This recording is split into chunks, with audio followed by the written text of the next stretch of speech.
قرآن مجید میں اللہ تعالیٰ نے ارشاد فرمایا کہ یا ایھا النبی انا ارسلناک شاہدا ومبشرا ونذیرا، اے محبوب علیہ السلام، بے شک ہم نے آپ کو گواہ بنا کے بھیجا ہے، خوشخبری دینے والا بنا کے بھیجا ہے اور ڈر سنانے والا بنا کے بھیجا۔ پھر فرمایا وداعیا الی اللہ باذنہ، اور ہم نے آپ کو اللہ کی طرف دعوت دینے والا بنا کے بھیجا ہے اس کے اذن کے ساتھ، وسراجا منیرا، اور آپ کو چمکتا ہوا آفتاب بنا کے بھیجا ہے۔ دنیا کے اندر انسان میں جو چیز اسے رغبت دیتی ہے، جو اس کو عمل پر ابھارتی ہے، وہ اس کا عقیدہ اور اس کی سوچ ہوتی ہے۔ انسان کے جو افکار ہوتے ہیں نا، جو اس کی سوچیں ہوتی ہیں، وہ اس کے عمل کو مرتب کرتی ہیں۔ انسان کا جس طرح کا نظریہ ہوتا ہے، پھر وہ زندگی میں عمل بھی اسی طرح کے کرتا ہے، لوگوں کے بیچ رہ کے وہ وقت بھی اسی طرح ہی گزارتا ہے۔ قریش مکہ اور حضور سید عالم صلی اللہ تعالیٰ علیہ وسلم سے جو پہلے کے لوگ تھے، ان کے افکار بہت ساری خرابیوں کا شکار ہو گئے تھے، فکری کمزوریاں پیدا ہو گئی تھی، مختلف قسم کی اوہام پرستی کا وہ شکار تھے، توہمات میں الجھ گئے تھے۔ حج کا موقع آیا ہے تو اب انہوں نے قبولیت کا یہ نظریہ گھڑ لیا ہے کہ ننگے ہو کے معاذ اللہ طواف کریں گے بیت اللہ کا۔ قربانی کا موقع آیا ہے تو جانوروں کا خون دیواروں کے ساتھ لگائیں گے خانہ کعبہ کی۔ اور قرآن حکیم ہمیں یہ بھی بتلاتا ہے کہ جب حج کر کے لوٹتے ہیں تو اب دروازوں سے نہیں گزرنا، اب ہم نے کوئی اور رستے پھلانگ کے گھروں میں آنا ہے، اس لیے کہ ہم نیک ہو کے آئیں۔ تو مختلف قسم کی توہمات انہوں نے گڑھ لی تھی، اللہ تبارک و تعالیٰ کی ذات کے بارے میں بھی، انبیاء کرام علیہ السلام کے بارے میں بھی۔ قرآن مجید ہمیں کہتا ہے کہ یہودیوں نے جناب عزیر علیہ السلام کو اللہ کا بیٹا کہا، عیسائیوں نے معاذ اللہ حضرت عیسیٰ علیہ السلام کو اللہ کا بیٹا کہا۔ تو افکار کے اندر جب انسان کے بہت زیادہ خرابیاں آ جاتی ہیں، یعنی ایک آدمی کا ذہن بن گیا نا سارے لوگ چور ہی ہیں، تو پھر کسی سے دوستی کرنا، کسی کے ساتھ چلنا، وقت گزارنا اس کے لیے دشوار ہی نہیں محال بھی ہو جاتا ہے۔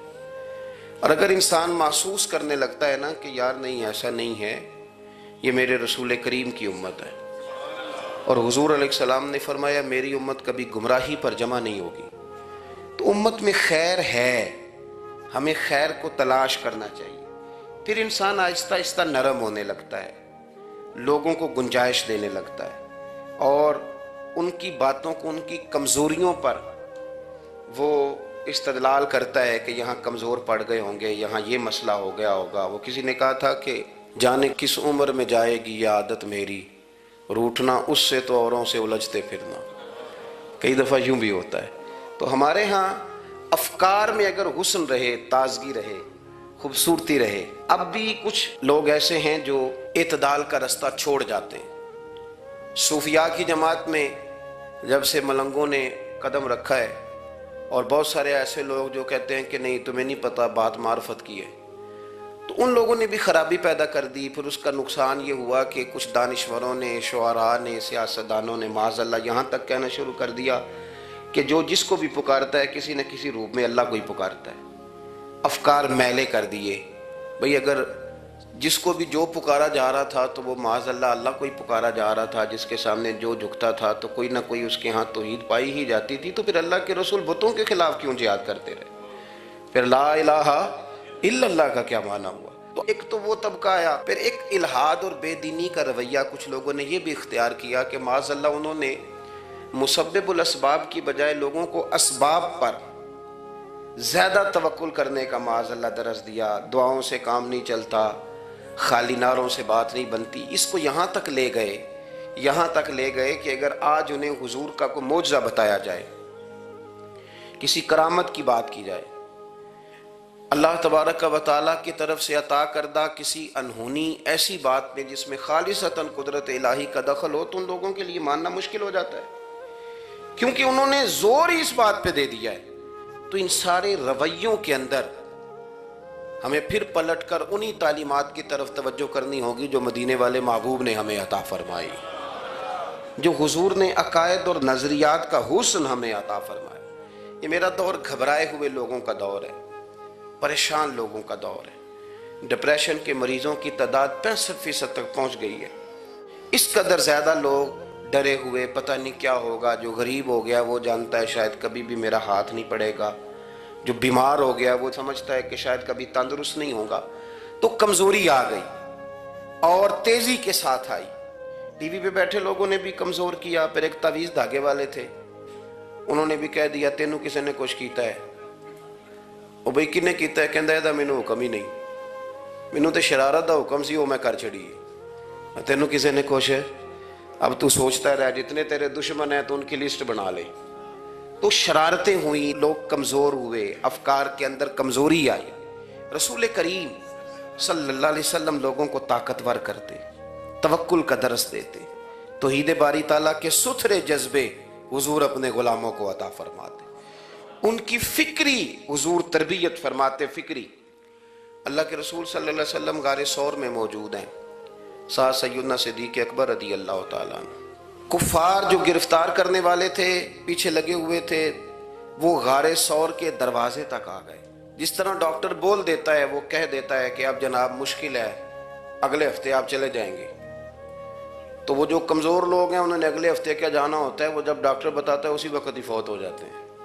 وہ کہتے ہیں اگلا ہفتہ تو لیٹ ہے, اسی وقت ہی سمیٹ لیتے ہیں سامان سفر. اور کچھ لوگ ایسے تھے, ڈاکٹر نے کہا کہ جناب آپ کی رپورٹس بتاتی ہیں کہ آپ بہت جلدی چلے جائیں گے. تو انہوں نے کہا جناب آپ جو کہہ رہے ہیں اپنے علم کے مطابق کہہ رہے ہیں, پر ہونا تو وہ ہے جو میرا رب کریم چاہے گا. یہ وہ جذبات ہیں جو ہمیں رسول کریم علیہ السلام نے عطا فرمائے. دیکھو حضرت ابوبکر صدیق رضی اللہ تعالیٰ عنہ کے ساتھ حضور غار ثور میں موجود ہے. کفار جو گرفتار کرنے والے ہیں وہ دروازے تک آ گئے, بالکل دروازے تک. اور جناب صدیق اکبر رضی اللہ تعالیٰ عنہ ان کو دیکھ کر تھوڑا سا گھبرائے, اپنے لیے نہیں, ذات مصطفیٰ کے لیے گھبرائے, کہیں حضور کو کوئی تکلیف نہ پہنچ جائے. تھوڑا گھبرائے, یا رسول اللہ وہ تو قریب آ گئے, اور اگر انہوں نے پیروں کی جانب جھک کر دیکھا تو ہمیں دیکھ لیں گے. بالکل سرانے پہنچ گئے, یہ آ گئے, کھڑے ہو گئے, اور درمیان میں پردہ کیا ہے؟ مکڑی کا جالا. اور مکڑی کا جالا پھونک سے بھی اڑ جاتا ہے, تو مکڑی کا جالا بیچ میں. حضور وہ تو پہنچ گئے, ذرا جھک کر کے دیکھیں گے تو وہ تو ہمیں پکڑ لیں گے. اب یہ وقت تربیت ہے, اور وہ تربیت جو محبوب نے اپنے اس عظیم صحابی کی فرمائی, اس تربیت کو میرے رب کریم نے قرآن مجید میں بیان فرمایا. حضور فرماتے ہیں, رب فرماتا ہے کہ فرمایا محبوب نے, فرمایا لا تحزن, ابو بکر گھبرانا. یہ ایک موقع ہوتا ہے جب انسان کو گھیر لیتی ہیں مشکلات چاروں جانب سے, اور جو بھی آتا ہے وہ اسے مایوس ہی کرتا ہے. لیکن حالات کے سہمے ہوئے لوگوں کو بتا دو, حالات بدل جاتے ہیں, ایک جیسے نہیں رہتے. کہا لا تحزن, ابو بکر گھبرانا. کیوں؟ ہماری فوجیں آ کے انہیں پکڑ لیں گی, یا اندر ہمارے پاس کوئی ایسا اسلحہ موجود ہے کہ ہم ان پر چھوڑ دیں گے تو یہ مر جائیں گے. لا تحزن, ابو بکر گھبرائیے مت. کیوں نہ گھبرائیے؟ اس لیے کہ ان اللہ معنا, بے شک اللہ ہمارے ساتھ ہے.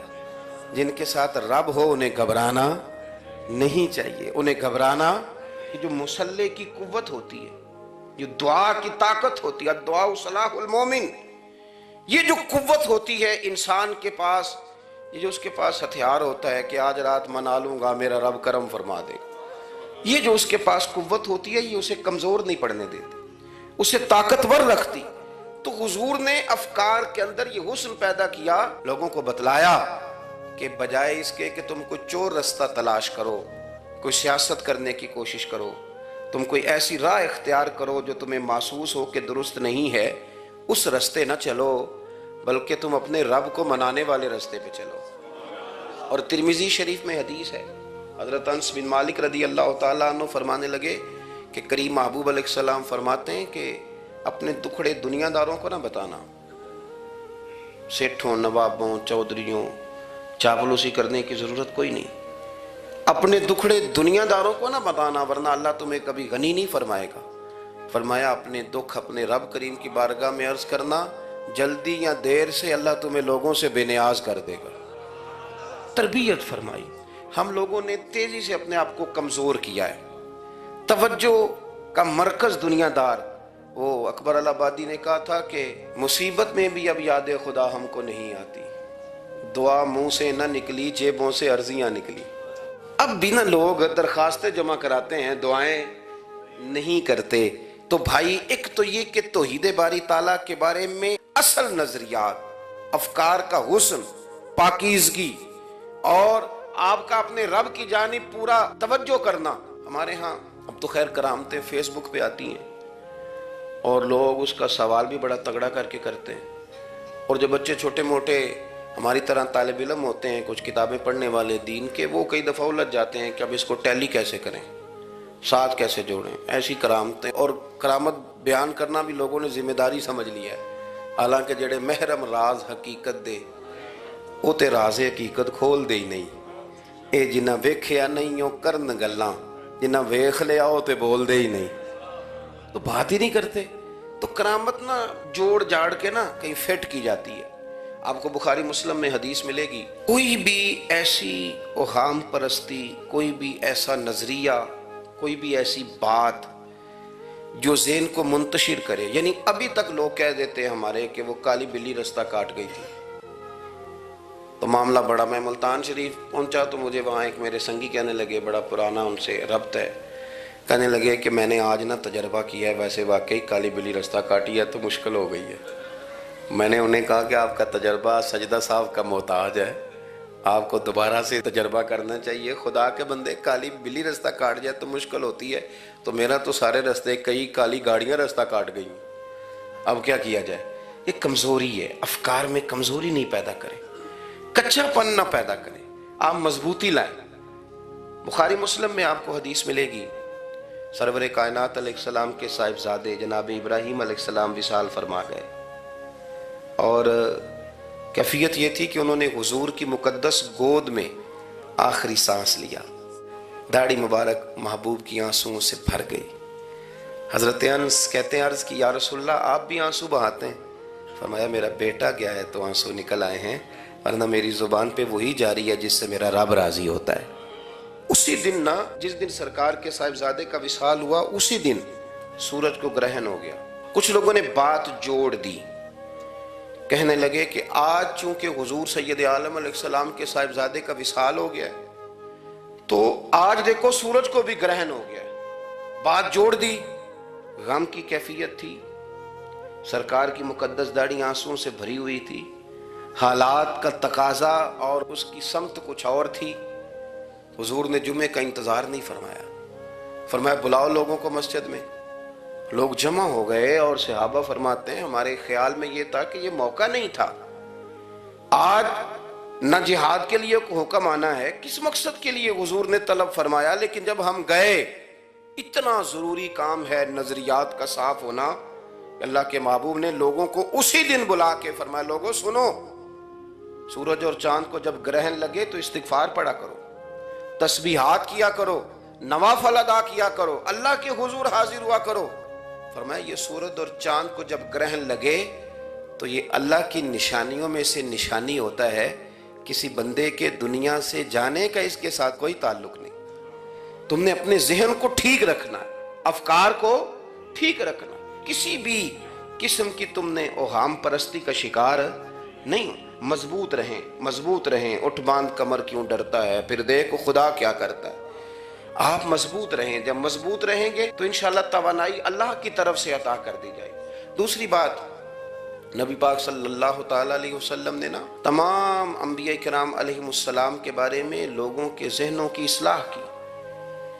آپ کبھی قرآن حکیم کا مطالعہ فرمائیں، احادیث مبارکہ کو پڑھیں تو میرے محبوب کریم کی شان یہ ہے کہ حضور نا انبیاء کی شانیں بیان کرتے ہیں۔ حضرت موسیٰ کلیم اللہ ہیں، کس نے ہمیں بتایا؟ قرآن و حدیث نے بتایا۔ شانیں بیان کی نبیوں کی، عظمتیں بیان کی۔ حضرت ابراہیم خلیل اللہ ہیں، یہ ہمیں قرآن نے بتایا، حضور نے بتایا، لیکن ساتھ ہمیں یہ بھی بتایا کہ ہیں یہ اللہ کے بندے، ہیں یہ اللہ کے رسول۔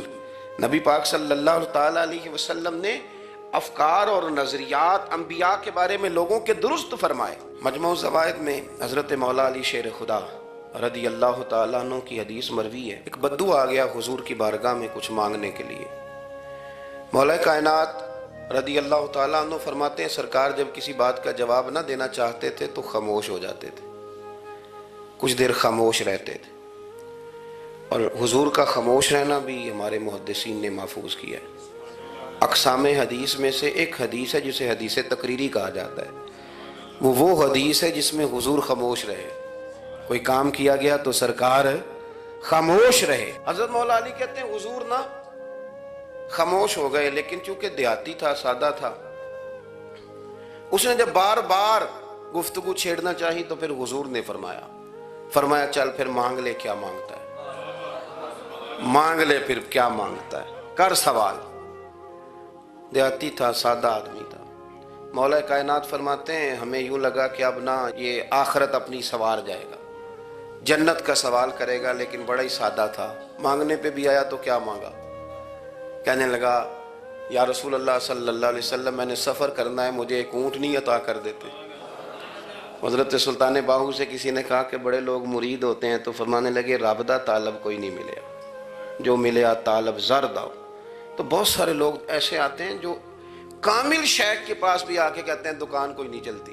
یہ تو کسی سیٹ سے مشورہ کر لیتے، کاروبار چلانے کا آپ کو ڈھنگ بتا دیتا. یہ یہاں آ کے بھی آپ نے یہی سوال کیا، یہاں پہنچ کے بھی یہی سوال. تو نبی پاک صلی اللہ تعالی علیہ وسلم سے کہنے لگا ایک اونٹ دے دیں آنے جانے کے لیے. حضرت علی کہتے ہیں ہمیں بڑا افسوس ہوا، یار تو آیا کہاں پہ ہے اور تو مانگ کیا رہا ہے؟ تو بارگاہ دیکھ اور اپنا سوال دیکھ، تو کہاں کھڑا ہے، کیا مانگ رہا ہے؟ حضور مسکرائے اور مسکرا کر کے فرمایا کہ اونٹ تجھے دیا، چل کچھ اور بھی مانگ لے. حضرت علی کہتے ہیں ہم نے کہا اب جنت مانگے گا یہ حضور سے. تو بڑا ہی بھولا تھا، کہنے لگا جی اگر آپ کچھ اور بھی دینا چاہتے ہیں تو اونٹ پہ ڈالنے کے لیے کجاوا بھی دے دیں. تو حضرت مولا علی شیر خدا فرماتے ہیں ہمیں پھر بڑا افسوس ہوا کہ یار دیکھو اتنا چانس ملا ہے پھر کھو دیا ہے. رسول کریم علیہ السلام بھی مسکرائے، اور سرور کائنات کی جو مسکراہٹ ہوتی تھی وہ نہ خوشیاں تقسیم کرتی تھی. اعلیٰ حضرت رحمت اللہ علیہ فرماتے ہیں جس کی تسکین سے روتے ہوئے ہنس پڑے، جس کی تسکین سے روتے. اب یہاں سوال پیدا ہوتا تھا کہ پھر اس مسکراہٹ کے لیے تو انتظار کرنا پڑتا ہوگا کہ حضور مسکرائیں تو روتے ہوئے ہنسیں. تو اگلا شعر بھی ہے اور جواب بھی ہے.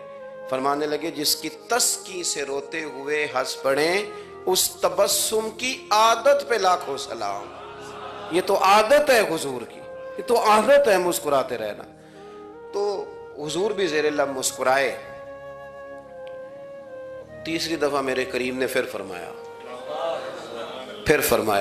چل مانگ لے کچھ، تجھے ایک چانس اور دیتے ہیں. پر مولا کائنات فرماتے ہیں بڑا ہی بھولا تھا. تیسرا چانس ملا، گویا گولڈن چانس ملا، لیکن پھر بھی وہیں کا وہیں رہ گیا. کہنے لگا ٹھیک ہے اگر آپ کچھ اور بھی دینا چاہتے ہیں تو میرا سفر لمبا ہے، آنے جانے کا خرچہ بھی دے دیں. اللہ اکبر. اب حضور عقائد کی بابت بتانے لگے کہ رسالت کے بارے میں، محبوب کے بارے میں عقیدہ کیسا ہونا چاہیے. تو حضور علیہ السلام فرمانے لگے تجھ سے تو وہ بنی اسرائیل کی بڑھیا ہی اچھی تھی. یا رسول اللہ صلی اللہ علیہ وسلم کون سی؟ تو حضور فرمانے لگے جناب موسیٰ علیہ السلام کو حکم ہوا ہجرت کریں تو آپ جانے لگے. تو پھر ارشاد خداوندی ہوا کہ جہاں حضرت یوسف علیہ السلام مدفون ہے، آپ کا مزار پر انوار ہے، اگر آپ کو جانا ہے تو پھر ان کے تابوت کو بھی آپ نکال کر کے ساتھ لے جائیں. حضرت سیدنا موسیٰ علیہ السلام نے لوگوں سے پوچھا تمہیں پتہ ہے جناب یوسف کا مزار کہاں ہے؟ کسی کو نہیں پتا. ایک بوڑھی اماں ہے ضعیف العمر، اس کو خبر ہے. حضرت موسیٰ علیہ السلام نے اس سے کہا اماں تو بتائے گی کہ حضرت یوسف کا مزار کہاں ہے؟ تو کہنے لگی بتاؤں گی پر مفت نہیں بتاؤں گی. یہ حضور بیان کر رہے ہیں، بتاؤں گی پر فری میں نہیں بتاؤں گی، میں نا مفت تھوڑی بتاؤں گی. فرمایا چل تو اپنی قیمت بتا بتانے کی. تو کہنے لگی میں اس شرط پہ جناب یوسف کے مزار کا پتہ بتاؤں گی کہ آپ مجھے جنت میں وہ والا گھر دیں گے جس کے پڑوسی جناب موسیٰ علیہ السلام ہو. آپ کے پڑوس میں گھر چاہیے. تجھ سے تجھی کو مانگ کے میں نے مانگ لی ساری کائنات. وہ والا مکان چاہیے جس کے پڑوسی آپ ہوں. تو حضرت موسیٰ کلیم فرمانے لگے اماں چل جنت مانگ، تو نبیوں کے قریب مکان مانگ رہی ہے، وہ تو بڑا اونچا درجہ ہوگا، تو بڑی دور پہنچ گئی. اتنی بڑی سوسائٹی میں پلاٹ مانگ لیے. وہاں پہنچ گئی تو بوڑھی کہنے لگی ٹھیک ہے پھر اگر یہ معاملہ ہے تو پھر ختم ہو گئی بات. اگر آپ نہیں بتاتے تو جائے میں بھی نہیں پتہ بتاتی. جب وہ اڑ گئی, ٹھہر گئی, اور اڑی بھی کس طرح, یہ بھی میرے اللہ کی توفیق. میری طلب بھی تو تیرے کرم کا صدقہ ہے, میری طلب بھی تو تیرے کرم کا صدقہ ہے. یہ پاؤں اٹھتے نہیں بلکہ یہ اٹھائے جاتے ہیں. تو وہ کہنے لگی میں نہیں پھر بتاتی, آپ کسی اور سے پوچھ لیں. جناب موسیٰ خاموش ہوئے تو ارشاد خدا بندی ہوا, کلیم اپنے پڑوس میں مکان دینے کا وعدہ آپ کر لیں اور مکان انہیں میں عطا کر دوں گا. تو حضور سید عالم صلی اللہ تعالی علیہ وسلم نے اس بدو کی موجودگی میں تربیت فرمائی صحابہ کی. یہ چیزیں بھی حضور نے عطا فرمائی. لیکن جب تمہیں کہا جائے مانگو تو پھر یہ کریم رسول کا دروازہ ہے. مانگیں گے مانگے جائیں گے اور منہ مانگی پائیں گے. سرکار میں نہ لا ہے نہ حاجت اگر کی. تو افکار کا حسن, نظریات کی پاکیزگی. ہمارے ہاں نا آج کل جو ہمیں لیکچر دیے جاتے ہیں نا, بالخصوص جو طلباء سائنس پڑھتے ہیں, تو وہ جب سوالات اٹھاتے ہیں تو اس میں کچھ ایسی چیزیں بھی آتی ہیں. یہ ابھی کورونا کے حالات جب پچھلے دنوں چل رہے تھے تو اس وقت 2-3 قسم کے لوگ ہوئے. ایک تو وہ ہوتے ہیں جو بالکل نہیں ڈرتے, کہتے ہیں چھوڑو جو ہوگا دیکھا جائے گا. اور ایک وہ ہوتے ہیں جو اتنا ڈرتے ہیں کہ بیچارے اپنے سائے سے بھی ڈرنے لگ جاتے ہیں. تو یہ دونوں باتیں جو ہیں یہ درست نہیں ہیں. درست کیا ہے کہ آپ احتیاط بھی کریں گے پر بھروسہ اپنے رب کریم کی ذات پر کریں گے, بھروسہ اللہ پر. تو لوگوں کو ڈرایا جاتا ہے اور جو خوف پھیلایا جاتا ہے ہمارے ہاں وہ بڑا عجیب قسم کا انداز ہے. قبر کو کھڑکی کوئی نہیں ہوتی, دروازہ کوئی نہیں ہوتا, آکسیجن کیسے جائے گی. یا آپ کبھی ٹویٹر پر مختلف بڑے لوگوں کے پیغامات دیکھیں تو موت کے بارے میں جب وہ چیزیں شیئر کرتے ہیں تو عجیب سا رنگ اس کا محسوس ہوتا ہے کہ اللہ جانے یہ بیچارہ کہاں کھڑا ہو گیا ہے. اور خوف, اور لوگ اس کا ذہن بنا کے ڈرتے ہیں. ڈرنا چاہیے, ضرور ڈرنا چاہیے, لیکن ایک بات یاد رکھیں, حضرت مولا علی فرمایا کرتے تھے کہ ڈرنا تو اپنے اعمال سے چاہیے اور ان کو درست کرنا چاہیے. ڈرنا تو اس چیز سے چاہیے کہ کیا ہم نے وہ رستہ اختیار کیا ہے جو قبر کو بالکل تنگ کر دے گا, جو جہنم کے گڑھوں میں سے گڑھا بنا دے گا. اگر وہ رستہ ہے اور اس پر آپ چلے ہوئے ہیں, آپ سخت ہو گئے ہیں, آپ نے سوچنا چھوڑ دیا ہے, آپ نے حقوق العباد کے معاملے کو ترک کر دیا ہے, آپ اپنی طبیعت کے لحاظ سے لوگوں کو ستانا مشغلہ بنا بیٹھے, آپ حلال حرام کی تمیز چھوڑ گئے, نگاہوں کی صفائی سے لے کر رزق حلال کو پیٹ میں لے جانے تک اگر غیر محتاط ہو گئے تو پھر تو خوف کھائیں. لیکن یہاں ان نظریات کی بابت جو حضور نے ہماری تربیت فرمائی, تو حضور نے ہمیں یہ نہیں فرمایا کہ میرا مومن ہو تو تم اسے کھڈے میں چھوڑ آؤ گے, ہو زندگی تقوی اور محتاط رہ کر گزارنے والا اور تم اسے کھڈے میں چھوڑ آؤ, یہ نہیں ہے. بلکہ فرمایا جو میرے مومن کی قبر ہوتی ہے روضۃ من ریاض الجنہ, وہ تم اسے نا کھڈے میں نہیں چھوڑ کے آئے, باغ میں چھوڑ کے آئے ہو. آپ باغ کا تصور کریں پھر قبر کو سوچیں. نہیں, باغ میں چھوڑ کے, اور باغ بھی معمولی نہیں, جنت کے باغوں میں سے باغ, جنت کی کیاریوں میں سے, روضۃ من ریاض الجنہ. اب ذرا اس اینگل سے آپ اپنی قبر کو سوچیں, اس رویے کے ساتھ کہ اگر قبر آپ کی جنت کا باغ ہے تو باغ میں جاتے بندہ ڈرتا تو نہیں, اور باغ اتنا حسین ہے کہ جس میں پہلی آنکھ کھلے گی تو پہلی نظر اٹھے گی تو مدینے والے محبوب کا چہرہ نور نظر آئے گا. اتنا شاندار باغ ہے. آپ اس کی رعنائی, اس کا حسن اور اس کی خوشبو کو ملاحظہ فرمائیں. تو حضور نے نا ہماری تربیت فرمائی. میں اکثر کہا کرتا ہوں احباب سے کہ انسان 10-15 سال کے بعد پردیس سے واپس لوٹے اور ماں اگر موجود ہو نا گھر میں, اتنا تگڑا استقبال کرتی ہے کہ مزہ آ جاتا ہے. اس کا بس نہیں چلتا, مکان بھی نہیں بنا دے, فلانی چیز بھی نہیں لے آؤ, میرا پتر آ رہا ہے, فلانی بھی. تو سالوں بعد بندہ گھر لوٹے تو ماں اتنا استقبال نہیں کرتی جتنا قبر میں اللہ کی رحمت بندے کا استقبال کرتے. اس لیے جب یہ سوچ بن گئی تھی نا صحابہ کی حصول جنت کی, تو پھر ان کو لگاؤ ہو گیا تھا. پھر دنیا کی زندگی, جاہ و جلال, مال و دولت اتنا زیادہ وقت نہیں رکھتا تھا ان کی نظر میں. پھر وہ سمجھ گئے تھے اس بات کو کہ کن فی الدنیا کانک غریب و عابر سبیل, سمجھ گئے تھے کہ یہ مسافر ہیں ہم یہاں.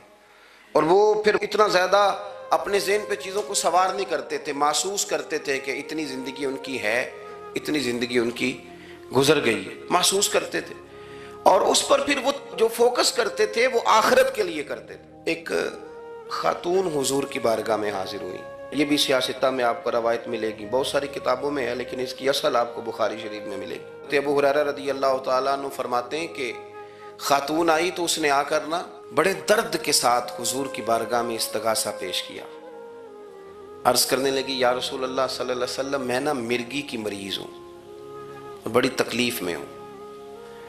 یہ جو مرگی کا مرض ہوتا ہے یہ اعصابی بھی ہے، جسمانی بھی ہے، ذہن کو کنٹرول کرتا ہے، اور انسان جسمانی طور پر بھی بالکل اس وقت جب دورہ ہوتا ہے مفلوج ہو جاتا ہے، ذہنی طور پر بھی خوشی غمی آنا جانا دشوار ہو جاتا ہے انسان کے لیے۔ تو وہ خاتون عرض کرتی ہے یا رسول اللہ صلی اللہ علیہ وسلم مجھے مرگی ہے، کریم آپ دعا فرمائیں رب مجھے شفا عطا کر دے۔ حضور دعا فرما دیا کرتے، اللہ تعالیٰ نے میرے محبوب کے وجود کو شفا بنایا تھا، لعاب دہن مولا علی کی آنکھوں پہ لگائیں تو رب کریم فوراً شفا عطا فرمائے۔ لیکن حضور نا تربیت جب کرتے نا، تربیت لوگوں کے بیچ، تو پھر نظریات کو، عقائد کو، افکار کو حضور غسل دیتے، وضو کراتے۔ یہاں بھی سرکار نے صحابہ کے بیچ اس خاتون سے گفتگو فرمائی اور حضور فرمانے لگے اگر تو کہے تو میں دعا کرتا ہوں رب تجھے شفا دے دے گا۔ حضور فرمانے لگے اگر تو کہے میں دعا کرتا ہوں اللہ شفا دے گا، اور فرمایا اگر تو کرے صبر تو میرا وعدہ ہے رب بغیر حساب کتاب جنت عطا کرے گا۔ اب یہ سوچ ہے، یعنی ہمیں جب چانس ملتا ہے دنیا اور آخرت میں چیزوں کو عکس کرنے کا تو آپ نظر دوڑا لیں دائیں بائیں کہ لوگوں نے توجہات کہاں اپنی مرکوز کی ہوئی۔ حضور نے فرمایا اگر تو کہے تو رب کریم ہے وہ شفا دے گا، میں دعا کروں گا، اور اگر تو صبر کرے، مانا کیا کہ اگر تو مرگی کے ساتھ ہی گزارا کرے، اس کے ساتھ ہی وقت بتائے تو پھر رب تجھے جنت دے گا۔ یہ سمجھ لیں بات، اس پر غور کریں۔ وہ جو بیماری کو رحمت کہا گیا تو یہاں اس کا عملی مظاہرہ ہونے جا رہا ہے۔ حضور فرمانے لگے گر تو صبر کرے تو رب جنت دے گا۔ صحابہ کہتے ہیں اس بوڑھی نے 1 منٹ نہیں لگایا سوچنے کے لیے، فوراً عرض کرنے لگی، گویا عرض کرتی ہے حضور تھوڑی سی تو زندگی ہے، میں مرگی کے ساتھ ہی گزارا کر لوں گی، آپ دعا کریں رب مجھے جنت عطا کر دے، ہاں میرے لیے جنت کی دعا کر دیں۔ تو صحابہ فرماتے ہیں حضور نے دعا کر دی، گویا وعدہ ہو گیا جنت کا۔ وہ عرض کرتی ہے یا رسول اللہ صلی اللہ علیہ وسلم جب مرگی ہوتی ہے تو میرے وجود سے کپڑا ہٹ جاتا ہے، ستر کا مسئلہ بنتا ہے، اس کے لیے آپ ضرور اللہ کے حضور عرض کریں۔ تو سرکار نے دعا کر دی۔ صحابہ فرماتے ہیں کہ وہ دیر تک موجود رہیں، دیر تک، حضرت عثمان غنی کے زمانہ مبارکہ تھا، وہ بوڑھی موجود رہیں۔ جب بھی انہیں مرگی ہوتی تھی کپڑا اپنی جگہ پہ موجود رہتا تھا، اور جب ہم سے کوئی کسی جنتی کو دیکھنے کا سوال کرتا تھا تو ہم کہتے تھے اس بوڑھی کو دیکھ لو، اسے دنیا میں ہی حضور نے جنت کی بشارت عطا فرما۔ تو جو سمجھنے کی بات ہے وہ یہ ہے توحید، رسالت، قبر، حشر، اس کے بارے میں اپنے نظریات کو صاف ستھرا رکھیں۔ وقت تیزی سے بیت رہا ہے، وقت جو اپنی اس کی سپیڈ ہے اس کے ساتھ وہ گزر رہا، قریب ہوتے جا رہے ہیں لوگ قبر کے، آخرت کے۔ کرنے کا کام یہ ہے کہ ہمارے نظریات وہ ہوں جو ہمیں رسول کریم نے عطا فرمائے۔ حضرت فاروق اعظم رضی اللہ تعالیٰ عنہ جیسے دلیر آدمی حضور کے مقدس وجود پر موٹے بان کی چارپائی کے نشان دے کے جب روئے ہیں تو حضور نے وہاں بھی تربیت فرمائی ہے۔